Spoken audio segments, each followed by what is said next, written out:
When I was little, I thought Beatrix Potter's stories were simply charming tales about rabbits in blue jackets.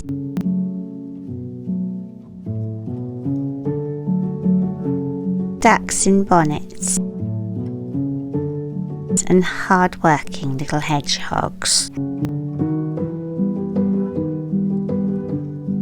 As an adult, I see them rather differently. I don't think she was only writing about animals at all. I think she was writing about people, about curiosity and kindness, about hard work and home, about the English countryside and the quiet routines that make up an ordinary life.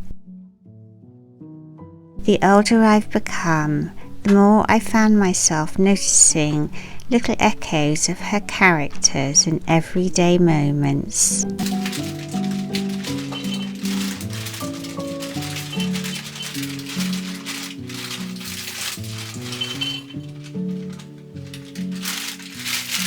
Not because I'm trying to recreate her stories, but because so many of the things she loved still have a place in my own life. Perhaps that's why her books have never really grown old. So today I'd like to share a few of those moments with you, not a date pretending to be Beatrix Potter's characters, but a glimpse of how they still seem to wander quietly through my cottage and the countryside around it. It seems only right to begin with Peter Rabbit. Peter is probably the best known of all Beatrix Potter's characters, and perhaps the naughtiest. He's curious, he's adventurous. And although he knows perfectly well he shouldn't climb into Mr. McGregor's garden, he simply can't resist. There's something wonderfully familiar about that kind of curiosity.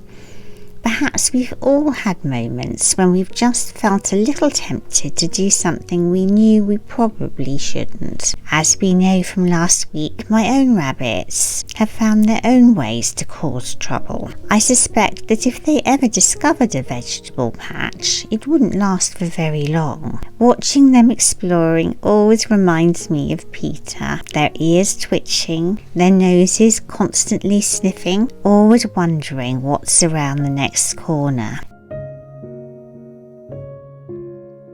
Today I thought I'd wear Peter's colours as a little tribute while gathering a fresh lettuce from the garden. It isn't exactly stealing vegetables from Mr. McGregor, but I like to think Peter would approve.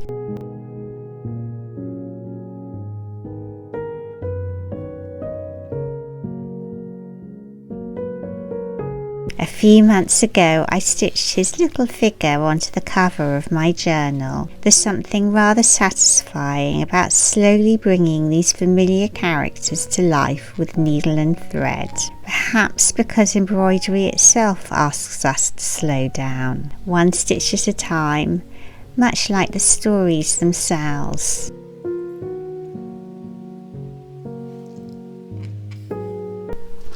Every time I make tea in one of my rabbit teapots, I can't help thinking of Peter Rabbit, always just around the corner in a cottage garden, causing a little mischief among the lettuces. Perhaps that's why I've collected so many rabbit teapots over the years. They always remind me of the cosy, comforting world that Beatrix Potter created, where even the simplest cup of tea feels like part of the story.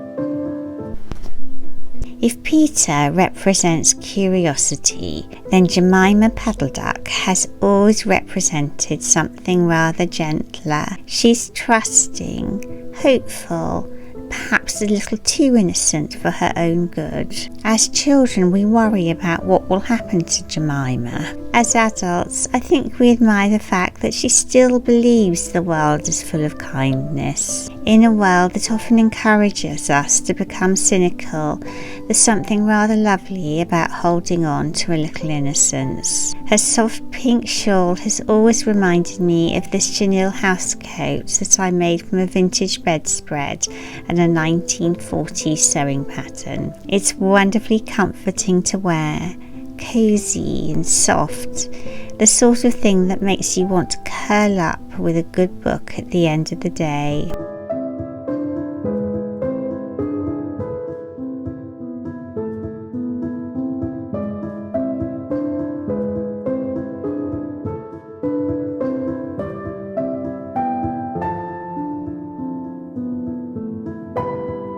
There are few things nicer than climbing into bed with crisp, clean sheets after a busy day, pulling the covers up and enjoying the quietness that comes when the house settles for the night.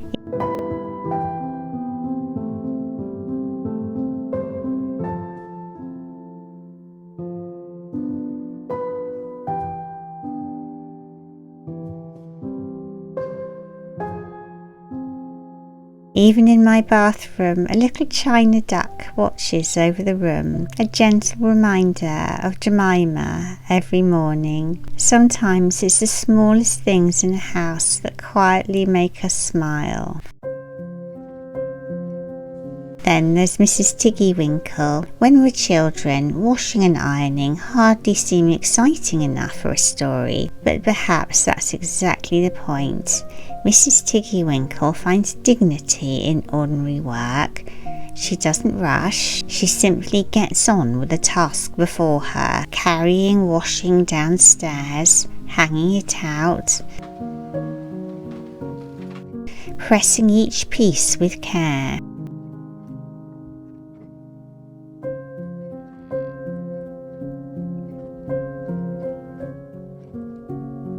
There is something deeply comforting about these familiar routines. We often think happiness comes from extraordinary moments, yet so much of life is made up of ordinary ones.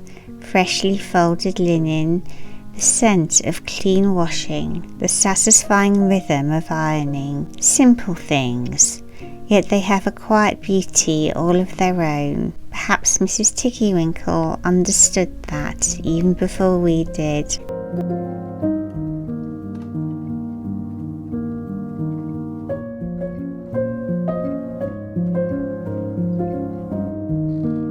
The Tailor of Gloucester has always been one of my favourite stories, not simply because it's about sewing, although that certainly helps. What I love most are the little mice, working quietly through the night, patiently finishing each tiny stitch, helping without expecting praise. It's one of those stories that remind us that beautiful things rarely happen quickly, whether we're sewing a dress, embroidering a journal, or simply mending something that's worn with age.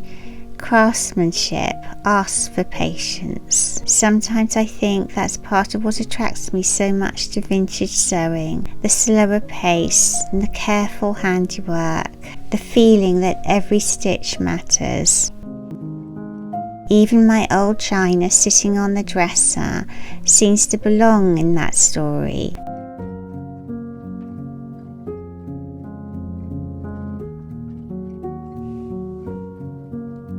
And every now and then I can't resist lifting a teacup, just in case one of the tailor's little mice might be hiding underneath.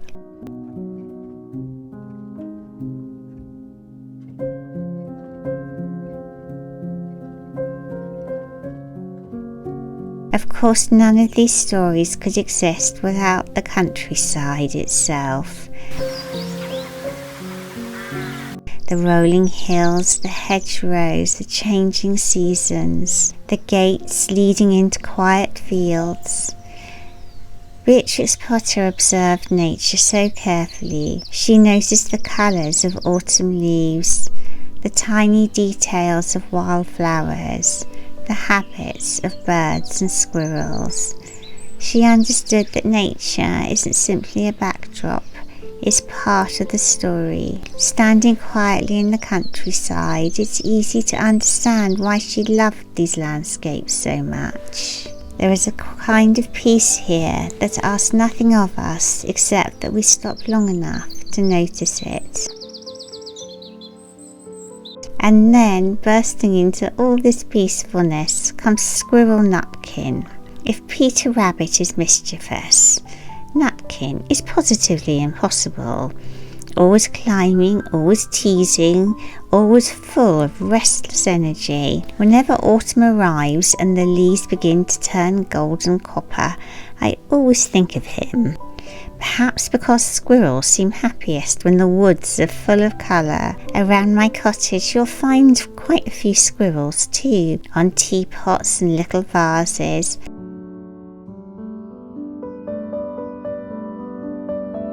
On a cushion I sewed from velvet scraps and embroidered, small reminders that nature somehow always finds its way indoors.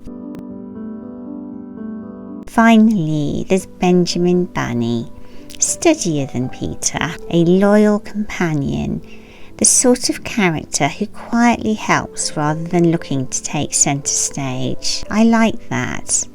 Not every story needs a hero who makes the most noise. Sometimes the people, or rabbits, we value most are the ones who simply walk beside us. Coming back indoors after spending time in the garden, greeted by my rabbits and my dogs, always feels like coming home.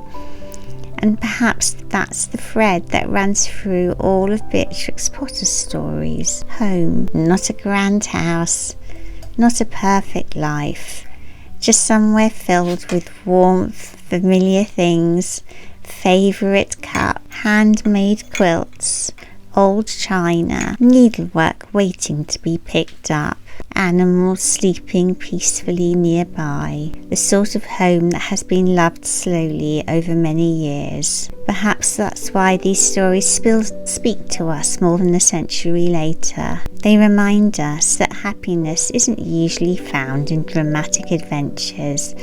It's found in gardens, fresh laundry, needle and thread,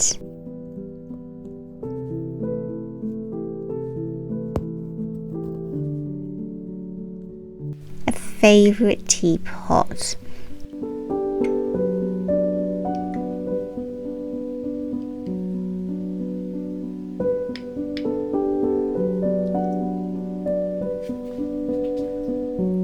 a walk through the countryside, the changing seasons,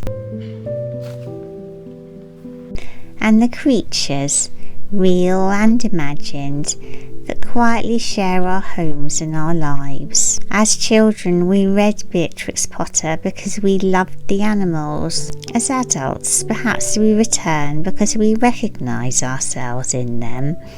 A little of Peter's curiosity, Jemima's gentleness, Mrs. Tiggy-Winkle's quiet industry, the way that the tailor of Gloucester's mice return kindness, Nutkin's playful spirit, Benjamin Bunny's loyalty. Perhaps that's why these stories have never really left us. They were never just stories about rabbits at all. They were stories about living well, and I think that's something worth remembering.